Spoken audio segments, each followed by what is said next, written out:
तो भैया 4 subjects exam तो बहुत बढ़िया हुए। अब बारी है मैथमेटिक्स की। तो मैथमेटिक्स के लिए मैं हूं ना, टेंशन लेने वाली बात नहीं है। चलो फटाफट से बताता हूं कि तुम्हें इन 9 दिन के गैप में कैसे काम करना है। तो मैंने स्ट्रेटजी बनाई है 7 दिन में सिलेबस को कंप्लीट करना है। तरीका ये होगा, सबसे पहले आज के दिन ही 2024 का पेपर एनालिसिस कर लो, सारे सेट सारी चीजें पीडीएफ में आप कमेंट कर दो पीडीएफ, मैं सब कुछ प्रोवाइड कर दूंगा अपने ब्रॉडकास्ट चैनल में। हमने स्ट्रेटजी बनाई है कि 2 चैप्टर पर डे में हमें कंप्लीट करना है। 9 डेज के गैप में 7 दिन में हम अपनी प्रिपरेशन करेंगे। लास्ट 2 दिन में हम रिवीजन और सैंपल पेपर लगाएंगे। रिवीजन हमें शॉर्ट नोट्स के थ्रू करना है, इसलिए शॉर्ट नोट्स भी बनाना है।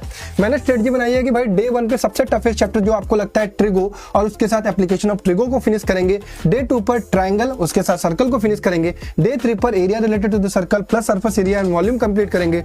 डे 4 पर easy chapter real number plus coordinate geometry complete करेंगे। डे 5 पर polynomial plus pair of linear equation complete करेंगे। डे 6 पर quadratic equation plus AP finish करेंगे।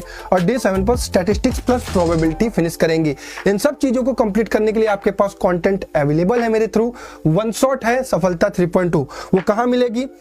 आप मुझे बस कमेंट करो, मैं आप सब कुछ आपको देने वाला हूं। ये है हमारा सफलता 3.2। इसकी लिंक आपको मैं दे दूंगा, डीएम कर दूंगा, आप कमेंट कर दो वीडियो, मैं सबको दे दूंगा। ये पूरी की पूरी प्लेलिस्ट आपको बहुत हेल्प करेगी। ये सिर्फ वन शॉट नहीं है, इसमें आपको question practice, MCQ, case based question, 2 marks, 3 marks, 5 marks important question कराए गए हैं। उसके बाद आपको एनसीईआरटी के इंपॉर्टेंट क्वेश्चन जो मैं कहूंगा वो सारे प्रैक्टिस करने हैं। आरएसएआरडी के अगर कुछ इंपॉर्टेंट क्वेश्चन या फिर चैप्टर वाइज मैं आपको इंपॉर्टेंट क्वेश्चन दूंगा, उनको प्रिपेयर कर लीजिएगा। कुछ पीवाईक्यू अगर आपके पास किताबें अवेलेबल हैं तो उनके कुछ पीवाईक्यू अटेम्प्ट करेगा, नहीं भी होगा तो मैं प्रोवाइड करूंगा। साथ ही साथ हर चैप्टर को फिनिश करके हमें शॉर्ट नोट्स भी बनाना है। जब इतना सारा काम आप कंप्लीट कर लेते हैं तो आपका सिलेबस हो गया कंप्लीट। अब डे 8 पे हम एक बार रिवीजन करके एक सैंपल पेपर लगाएंगे, फिर उसके एनालिसिस करेंगे, जो गलतियां होंगी उसको दूर करेंगे। फिर डे 9 पर जो लास्ट डे होगा गैप का, उसमें हम एक बार फिर से रिवीजन करके सैंपल पेपर 2 लगाएंगे 3 घंटे का, फिर एनालिसिस करके आराम से रिलैक्स होकर सोएंगे और अगले दिन जाकर पेपर में 80 आउट ऑफ 80 के लिए अटेम्प्ट करेंगे। तो ये स्ट्रेटजी रहने वाली है, तो मेक श्योर फॉलो करके रखो।